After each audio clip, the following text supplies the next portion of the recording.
यथा तथा मुंचति बाह्य वासना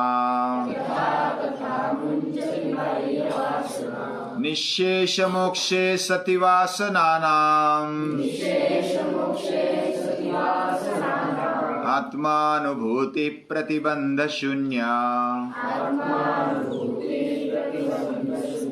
आत्मानुभूति प्रतिबंध शून्या।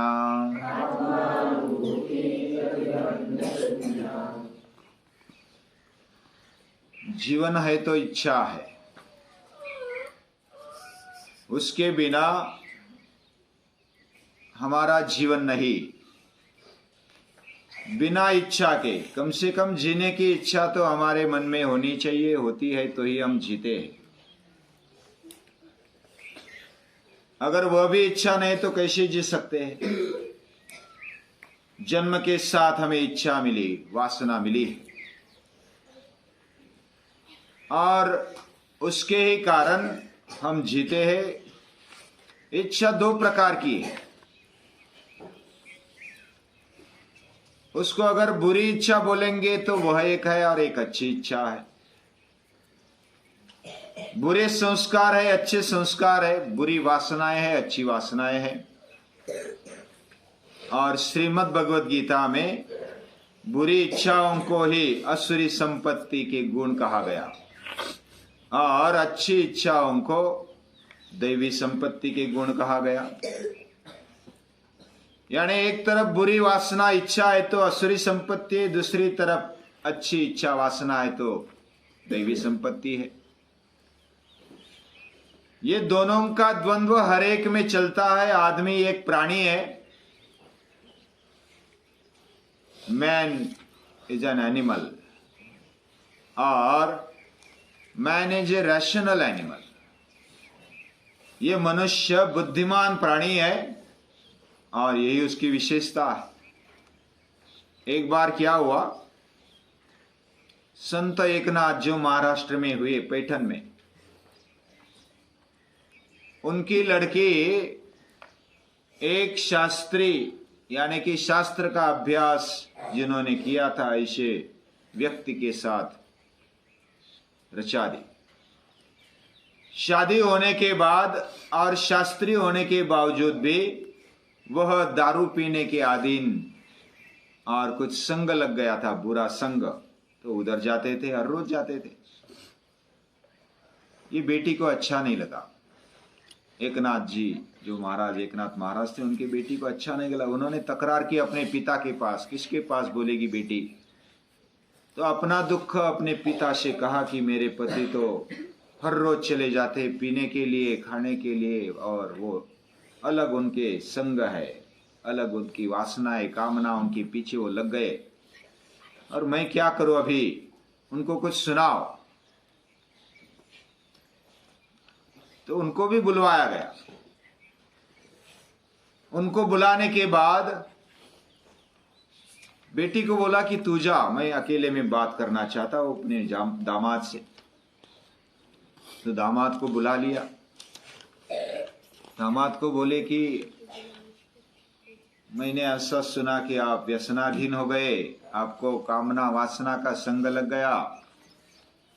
तो दामाद जी बोले कि क्या आप भी मुझसे तकरार कर रहे हैं, यानी कि आपकी भी मेरे साथ तकरार है या तो कुछ फिरियाद है? नहीं, वैसा कुछ नहीं, लेकिन मेरी बेटी को पता नहीं है। इस समाज में ये आम चलता है, व्यसनाधीन लोग होते हैं, वासना के पीछे, इच्छा के पीछे लग जाते हैं।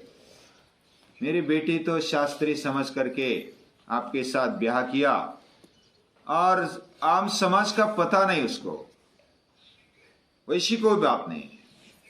लेकिन हे दामाद जी, एक काम करना, अपनी इच्छा वासना को मोड़ना मत, लेकिन आप शास्त्री समझ करके आपको मैंने मेरी बेटी का ब्याह किया है, तो उसकी वासना कम हो जाए, आपके प्रति वासना न रहे, इसके लिए आप उससे एक एक हर रोज सुविचार बता के फिर जाना। यानी आपकी पत्नी को, मेरी बेटी को एक श्लोक पढ़वाओ और बाद में चले जाना, जिधर जाना है उधर। हर रोज ऐसा करते हैं तो जाने में मुझे कोई तकलीफ नहीं है, या तो मुझे कोई आपत्ति नहीं है, आप जाओ। लेकिन एक एक श्लोक हर रोज पढ़ाते जाना, उसका अर्थ समझाते जाना। बोले कि ठीक है, आपकी जैसी आज्ञा। तो दामाद जी चले गए घर, उनको तो परमिशन मिल गई जैसी। फिर वो दूसरे दिन जाने लगे तो याद आया और बेटी को कहा, अपनी पत्नी को कहा, एकनाथ जी की बेटी को कहा कि आपके पिता ने मुझे एक जिम्मेदारी सौंप दी है और वो करके ही जाना है। मैं प्रामाणिक हो, शास्त्री हो, तो उससे करना ही चाहिए। तो पत्नी के पास गया और उसको गीता के एक एक श्लोक बताते गया। हर रोज एक श्लोक बताता, अर्थ बताता और फिर चला जाता।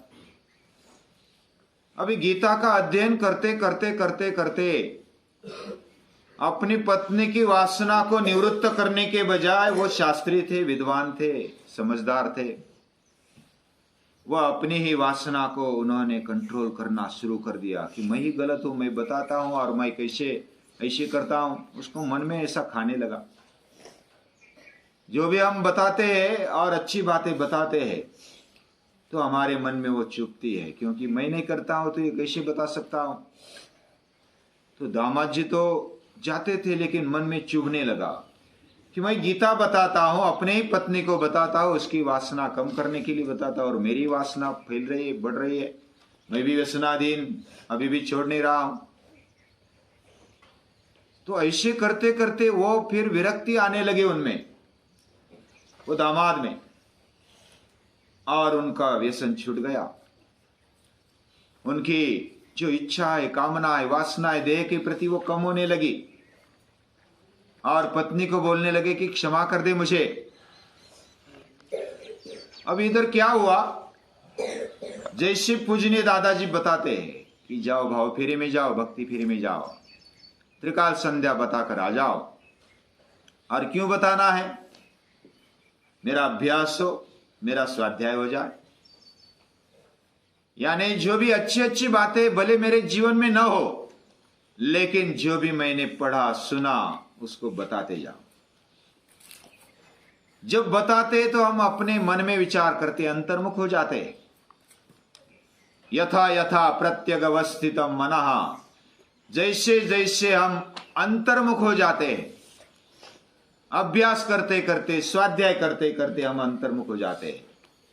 जब हम विचार करते हैं कि ये जो बाह्य वासनाएं मुझे खींचते, उससे दुख होता है, पीड़ा होती है, आपत्ति आ जाती है, उसका परिणाम अच्छा नहीं होता, और यही आसुरी संपत्ति है। यानी बुरी वासना या तो गलत वासना वो टेम्पररी होती है, टेम्पररी सुख भी देती है, लेकिन उसका दीर्घ काल में परिणाम दुखदायी होता है, बड़ा भयानक होता है। अधपतन की ओर हमारा जीवन चला जाता है।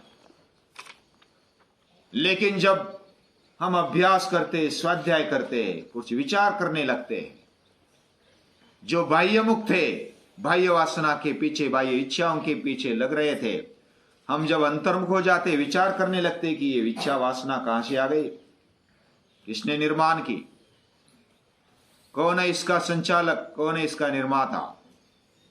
तो अभ्यास करते करते हम जब तटस्थता से देखने लगते हैं, अपने मन में, अपने अंतःकरण में झांकने लगते हैं, प्रत्यग अवस्थितम मनः, हम आत्मा की तरफ जब मुड़ जाते हैं, प्रत्याहार कर लेते हैं, तो जीवन बदलने लगता है।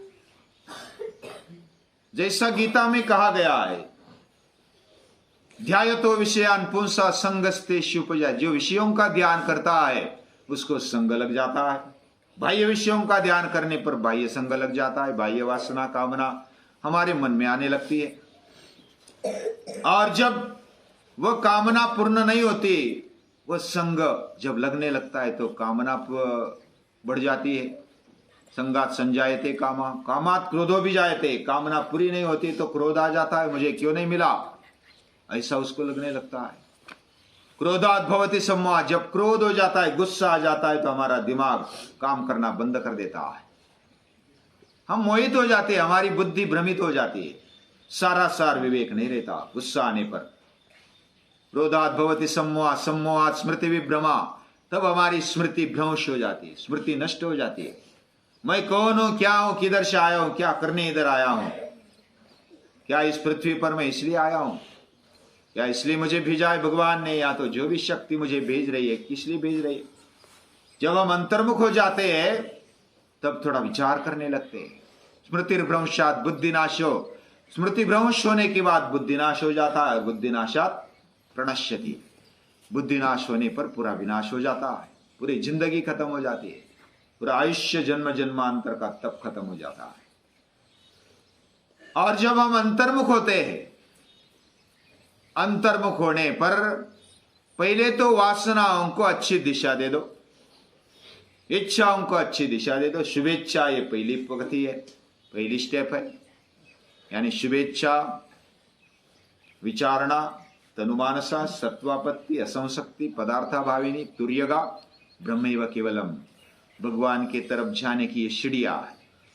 और ये सीढ़ियां हमें अगर चढ़नी है तो उसके लिए शुभेच्छा होना बहुत जरूरी है। तन्मे मना शुभ संकल्पमस्तु, मेरा मन शुभ संकल्प करे, शिव संकल्प करे। हर रोज इसलिए अच्छा सोचना चाहिए, सुबह सुबह होते अच्छा पढ़ना चाहिए, अच्छे का संग पकड़ना चाहिए। यही तो अंतर्मुख होने का तरीका है। हमें विषय खींचते, हम इंद्रियों को खींचते, हमारे मन को खींचते, उसको खींचने के बजाय जब हम अंतर्मुख हो जाते हैं तो हमारी वासनाएं बदलने लगती है, बाह्य वासना कम हो जाती है, वो टूटने लगती है, त्याग होने लगता है उसका। और अंतर्मुख होने पर अच्छी अच्छी वासना आने लगती है कि मुझे यही वासना का उपयोग अच्छी काम के लिए करना चाहिए, अच्छे कर्म के लिए करना चाहिए। ऐसा होते होते धीरे धीरे हमारी इच्छा मोक्ष की तरफ चली जाती है। वासना एक अच्छी वासनाएं बन जाती है, शुभेच्छा बन जाती है। और जब दृढ़ संकल्प से आगे बढ़ते हैं शुभेच्छा के पीछे, शुभ संकल्प के पीछे, तो हम विचार करने लगते, हमारा मन, हमारा अंतःकरण शुद्ध होते जाता है, हम अपने आप को देखने लगते हैं और ऐसा जीवन विकास होते जाता है और आत्मानुभूति की तरफ हम जाते। जब आत्मानुभूति, खुद मैं कौन हूं, क्या हूं, कहां से आया हूं, क्या करना है, ये सब पता चलने लगता है, तो आत्मानुभूति से सब वासना कामना शून्य बन जाते हैं। आत्मानुभूति प्रतिबंध शून्य, ये उपनिषदों में कहा गया है। हम उपनिषदों की कहानियां सुन रहे हैं और हमारे जीवन में उसको कैसे लागू किया जाए, कैसे ऊंचे ध्येय की तरफ बढ़ाया जाए, अपने मन को, अंतःकरण को, पूरे जीवन को, तो ये बात हमारे लिए सीखने को मिलती है। उपनिषदों को, उपनिषद कर्ताओं को नमस्कार है, प्रणाम।